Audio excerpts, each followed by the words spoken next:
ኢትዮጵያ የሙስሊምም የክርስቲያንም ሀገር ናት። ከዚህ ቀደም የሆነ ተረት ተተርቶ ሊሆን ይችላል። አሁን ግን የሁሉም ሀገር ናት።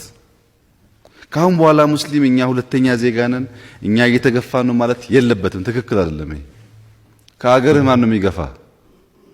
ይሄ ንግግር እየተደገመ ሲሄድ እውነት ነው እየሆነ የሚሄደው። ትክክል አይደለም። ሀገራችሁ ነው፣ የሚገባችሁ መጠየቅ መብታችሁ ነው። ከሌሎች ወንድሞቻችሁ ጋር በሰላም መኖር መብታችሁ ነው። አሁንም እንደ ድሮ ግን እኛ ሁለተኛ ነን፣ እኛ የተገፋን ነን ለማን ነው እየነገራችሁ ያላችሁት? ይሄ ንግግር እኮ ነው የቆየ እውነት እየሆነ የሚሄደው። እኔ ሙስሊም ስለሆንኩ ይሄ ጉዳይ በህግ ይገባኛል ብሎ መጠየቅ ይቻላል፣ ችግር የለውም። ሌላው ቋንቋ ግን ናሬሽን ስለሆነ እያበላሸን ያለው፣ በተለይ ወጣቶች ኮንሽስ ብትሆኑ ጥሩ ነው። ከእንግዲህ በኋላ ሁለተኛ ዜጋ የሆነበት ሙስሊም ሁለተኛ ዜጋ የሆነባት ኢትዮጵያ የለችም፣ አትኖርም።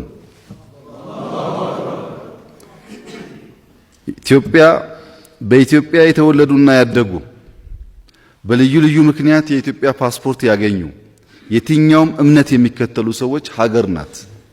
በእኩል ታገለግላለች፣ በእኩል ካገለገለች ትኖራለች። ካላገለገለች ኢትዮጵያ የሚለውን ስም ማስቀጠል አትችልም። ምክንያቱም እንዳላችሁት ግማሽ አካሏን ጥላ ኢትዮጵያ ልትሆን አትችልም።